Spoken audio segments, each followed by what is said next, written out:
alcohol is a neurotoxin. Yeah. Like, that is just the baseline biological reality. Right. It really is. So welcome to your custom-tailored deep dive. Our mission today is to take this highly detailed August 2026 article from Pine's Nutrition. Written by Yanis Lopez, right? Yeah, exactly, Yanis Lopez. And the article is titled, Alcohol is a Neurotoxin. Here's what actually helps if you're going to drink. Anyway. It's a great title. It really is. And our goal here is to just cut straight through, all the wellness influencer exaggeration. Oh, there is so much of it out there. So much. We want to look past all that clever marketing you see in the supplement aisle and give you a strictly evidence-based, actual harm reduction guide for consuming alcohol. Which is so needed right now. Right. Because normally, medicine is pretty precise. I mean, you break your arm, the x-ray shows a jagged white line, and the doctor just points to it and says, there's the plaque. Exactly. It's visible. But when you step into the world of how our daily habits affect our bodies, especially with something as incredibly normalized as alcohol, that x-ray machine kind of breaks down. It completely breaks down. And we're left looking at this wellness landscape that is just incredibly murky. Yeah, the clinical data surrounding what actually happens when we drink and, what can genuinely protect us. I mean, it is the definition of diagnostic muddy waters. You sure? But calling alcohol a neurotoxin, that isn't some alarmist hyperbole designed to just get clicks. Right. It is just basic pharmacology. And we really have to ground ourselves in that reality before looking at any solutions. Right. We just start with the facts. Exactly. The control group for everything we are about to discuss today is that the only way to completely avoid the damage of alcohol is to just not drink it. Right. To simply not drink it. Okay, let's unpack this. Because neurotoxin is a heavy word. It is. But the reality is, most adults who drink are probably going to keep drinking. Yes, statistically, yes. So this isn't, a lecture on sobriety.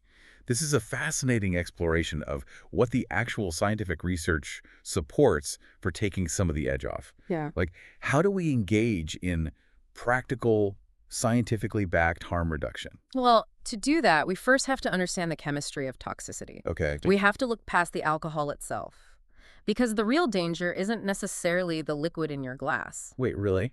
No, is what your body metabolizes it into. Oh, I see. When your body begins to process ethanol, the very first thing it creates is a compound called acetaldehyde. Acetaldehyde. Yes, and acetaldehyde is, it's exponentially more toxic than the alcohol itself. Wow. It is the specific metabolite that's most directly implicated in damaging tissue throughout the entire body. That's crazy because, I always just pictured the alcohol itself, floating around causing trouble. Right, everyone does. But the ethanol just creates the immediate intoxication. The buzz. Exactly. Yeah. The acetaldehyde is what drives the severe cellular stress responses. Wow. It initiates heavy oxidative stress, meaning it chemically steals electrons from healthy cells. Like biological rusting. Yes, a perfect way to describe it. It causes a form of biological rusting, and it disrupts the delicate calcium balance inside your neurons, which is just critical for brain function. Okay, so imagine you invite a guest over to your house, and the guest is ethanol. Okay, I like this. The guest is a little loud, maybe bumps into a table, but, generally fine. Sure.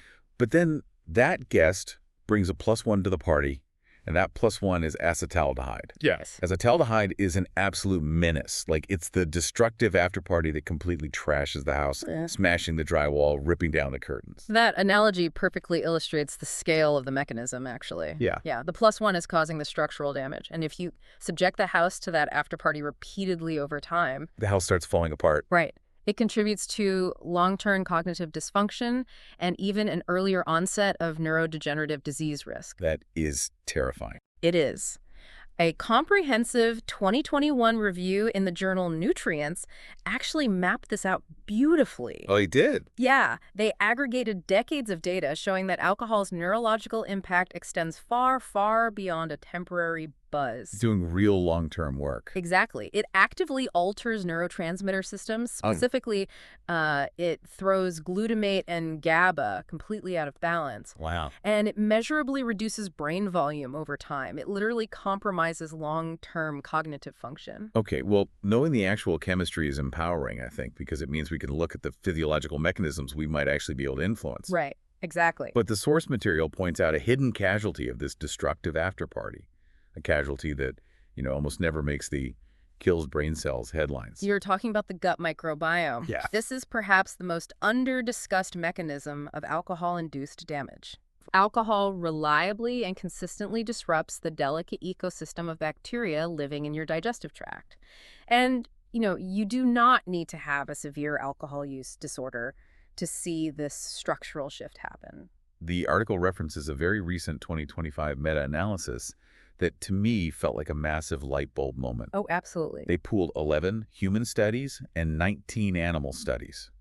And the data just showed that ethanol exposure consistently reduces microbial diversity in the gut across the board. Yeah, alcohol essentially acts as a targeted pesticide for your beneficial bacteria. Pesticide. That's a grim way to think about it. It is, but it's accurate. It specifically depletes crucial bacterial groups that do all the heavy lifting for your gut health. Like which ones? Primarily lactobacillus and bifidobacterium, alongside Faecalibacterium. Yeah. And when those populations are just wiped out... It creates a vacuum. Exactly. A biological vacuum is created. And pro-inflammatory bacteria immediately expand into that empty space and just take over. What's fascinating here is exactly the mechanical link that follows that takeover. Because when those pro-inflammatory bacteria proliferate, the physical gut barrier itself becomes compromised. Wait, like it physically breaks down? Yes. It's like a coffee filter that suddenly gets stretched out and torn. Not like a great visual. Instead of keeping the harsh coffee grounds contained while letting only the liquid through, the tear allows the gritty, bitter grounds to just spill directly into the clean carafe. Right. The barrier that is supposed to keep inflammatory byproducts and toxins safely isolated inside the digestive tract, it just loses its integrity. Oh, man. And this allows those harmful byproducts to flood directly into your systemic circulation. Wait, so when people say alcohol kills brain cells, is it actually this acetaldehyde doing the dirty work by first blowing open the doors of our gut? Yes. This permeable gut barrier, often called leaky gut, is the literal mechanism linking heavy drinking to systemic inflammation throughout your entire body. Including the brain. Including neuroinflammation in your brain, yes. Wow, that completely reframes the entire concept of a night out. It really does. It's not just the liver quietly processing a liquid. It's a literal structural war going on in the microbiome. Exactly. And if the clinical science is pointing us entirely toward the gut and specific bacteria, well, it perfectly explains why the latest research on probiotics is suddenly showing such incredible results. Right, because if we understand that alcohol specifically depletes certain gut bacteria and compromises that barrier, we suddenly have a very clear, logical target for intervention. A way to fight back. Exactly. For the longest time, the advice to eat a probiotic before drinking was just a theoretical folk remedy. Right, based on, like, old mouse models. Yeah, mostly mice. But the transition from theory to measurable human chemistry happened incredibly fast, thanks to two brand new 2025 randomized, double-blind, placebo-controlled human trials. Okay, let's get into these because they blew my mind. In the first trial, they looked at a specific probiotic strain called Via PB2. Yes. And the researchers weren't just handing out questionnaires asking people how they felt the next morning. No. They were tracking actual hard blood chemistry. Taking this Vita PB2 strain resulted in a sustained reduction in blood ethanol concentration, starting just 30 minutes after ingestion. Which is incredibly fast. And by the 1-hour mark, they saw a significant drop in blood acetaldehyde. Yeah, and the underlying mechanism for how that drop occurred is the most crucial takeaway here. Okay, what was it? The trial showed a massive 42% increase in ALDH activity compared to the placebo group. Wait, 42%? Yeah, almost half again as much. And ALDH is the specific enzyme your liver and stomach produce to clear acetaldehyde out of your system. Wait, so a 42% increase means this bacteria isn't just acting like a sponge, soaking up toxins. Right. It's actually hacking the body's own enzymatic defense system to make it work faster. That is exactly what it's doing. The probiotic strains produce metabolic byproducts, specifically short-chain fatty acids, that can actually cross the gut barrier. Oh, wow. And these molecules act as biological messengers. They travel via the portal vein directly to the liver and effectively signal the body to upregulate the genetic expression of ALDH. That's insane. It is. The probiotic is actively commanding the body's own cleanup crew to just work overtime. That changes the whole paradigm of a hangover remedy. It entirely rewrites it. And then there was the second crossover trial, which tested a paraprobiotic strain called Limosilactobacillus fermentum HTB 1A98. Yes, quite a mouthful. Right.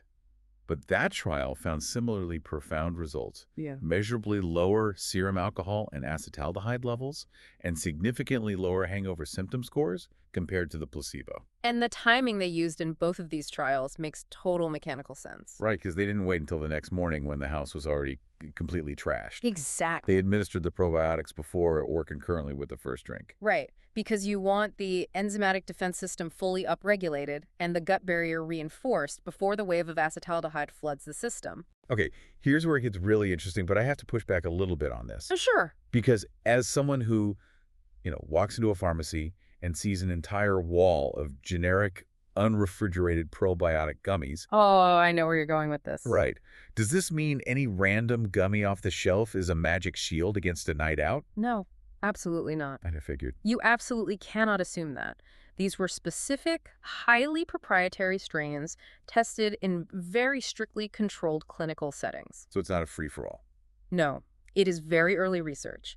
We cannot take a small, precise trial on Vita PB2 and just extrapolate that to a generic supplement sitting on a grocery store shelf. Which might not even have live cultures in it by the time you buy it, right? Exactly. The generic gummy is not going to flip the biological switch in the liver. Got it. But what these 2025 trials do accomplish is confirming the gut dysbiosis link in humans. They prove the concept that targeted gut interventions can actively alter systemic alcohol metabolism. It's huge. It is huge. Having two independent, randomized human trials land on the same directional result in the exact same year, that is a genuinely encouraging sign for the trajectory of this science. It just isn't a settled, generic, off-the-shelf protocol yet. Right. Not yet. Well, matching specific bacteria to the gut damage is clearly where the cutting-edge science is pointing. Yes. And if that's our new standard of rigor, we have to look at the oldest, most popular hangover tricks and see how they hold up to that same scrutiny. Oh, this is where it gets tough. Because when subjected to rigorous clinical data, the traditional remedies really do not hold up well. At all. Let's start with the undisputed king of hangover advice. Drink a massive glass of water before bed. Right. Everyone does it. Everyone has heard this. The prevailing assumption is that a hangover is mostly just severe dehydration. Yeah. But our source brought up a 2024 study that directly challenges this core belief. Which blew my mind. The 2024 study is illuminating because it didn't just rely on self-reported thirst, asking people, how thirsty are you? Right, they measured it for real. Yes. The researchers measured actual biological markers of dehydration. They specifically looked at a hormone called vasopressin. Vasopressin. Vasopressin is an anti-diuretic hormone that gives us a highly accurate chemical read on how dehydrated the body genuinely is. Like down to the molecular level. Yes. And they measured this alongside the severity of the participants' hangovers. And they found no significant relationship. None. Drinking water during or after alcohol consumption had only a very, very modest effect on next-day symptoms. Wow. The researchers concluded that a hangover and dehydration are actually two completely separate co-occurring effects of drinking. So going back to our house party analogy. Yeah. You have the acetaldehyde, trashing the house, ripping down the curtains, setting a fire in the living room. Yes. That's the hangover. The dehydration is like a tiny campfire burning in the backyard. I love this. Yes. Drinking water is putting out the campfire. It's a good thing to do. You don't want a fire in the backyard, but you're completely ignoring the main blaze that is actively destroying the inside of the house. Exactly. You are resolving the systemic thirst, sure. Perhaps you're mitigating a slight tension headache caused by fluid loss. Right. But you are doing absolutely nothing to repair the cellular stress, the neurotoxicity, or the gut permeability caused by the acetaldehyde. Because water does not neutralize acetaldehyde. No, it doesn't. Okay, what about the other heavyweight champion of the supplement aisle? Milk thistle, also known as silymarin. Oh, milk thistle. It is aggressively marketed as a botanical shield to, quote, protect the liver from alcohol. Milk thistle is a classic example of laboratory mechanisms failing to translate to complex human biology. How so? Well, in a petri dish, isolated silymarin demonstrates a real antioxidant mechanism against oxidative liver stress. Okay, so it works in a dish. Right. But the environment of a petri dish is entirely different from the complex bioavailability and metabolic pathways of a living human liver. Makes sense. When tested in actual clinical trials for serious alcohol-related liver damage, the protective effect just vanishes. The numbers in the source on this were stark.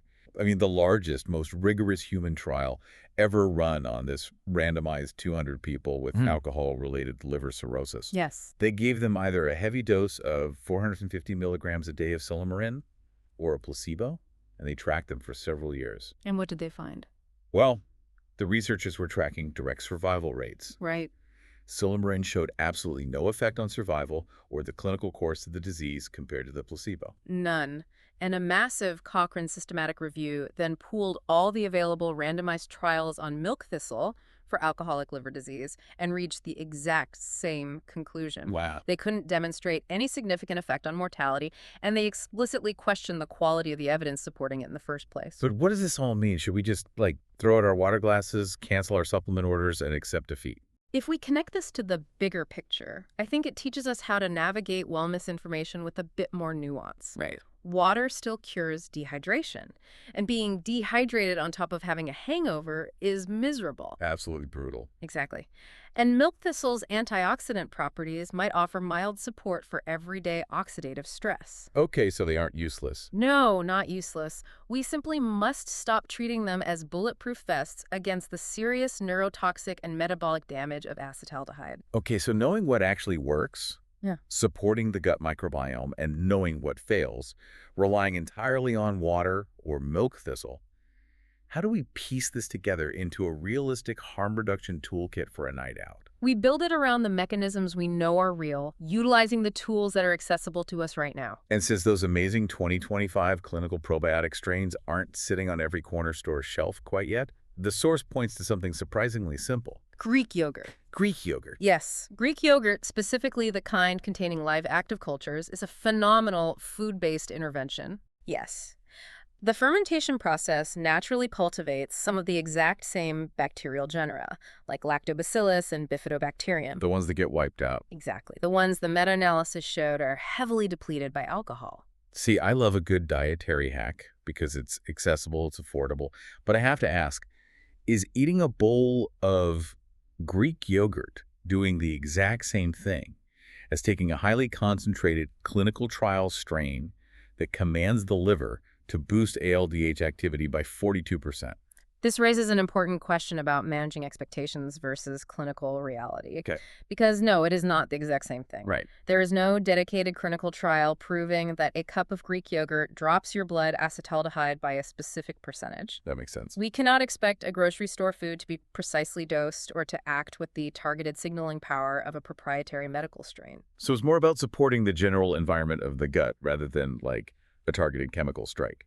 Exactly. It is a highly reasonable, low-risk habit. You are actively introducing the very bacteria that the alcohol acts as a pesticide against. Giving them reinforcements. Right. And additionally, you are getting genuine protein and fats, which actually ties directly into the next most reliable harm reduction tool. Food. Eating a real substantial meal before drinking remains one of the absolute most effective ways to slow alcohol absorption. It is purely mechanical. Really? Yeah. When there are complex macronutrients in your stomach, particularly fats and proteins, your digestive system keeps the pyloric sphincter, that's the muscle connecting the stomach to the small intestine, it keeps it closed longer to process the food.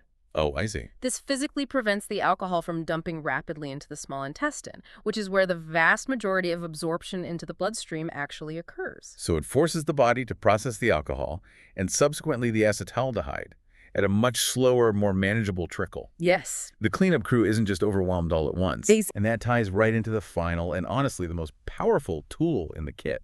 It doesn't cost anything and you don't need a prescription for it. Pacing. Spacing out your drinks and setting a hard limit. The human liver can generally only process about one standard drink per hour. Right. Pacing is the single biggest lever you can pull to prevent acetaldehyde accumulation. Period. Period.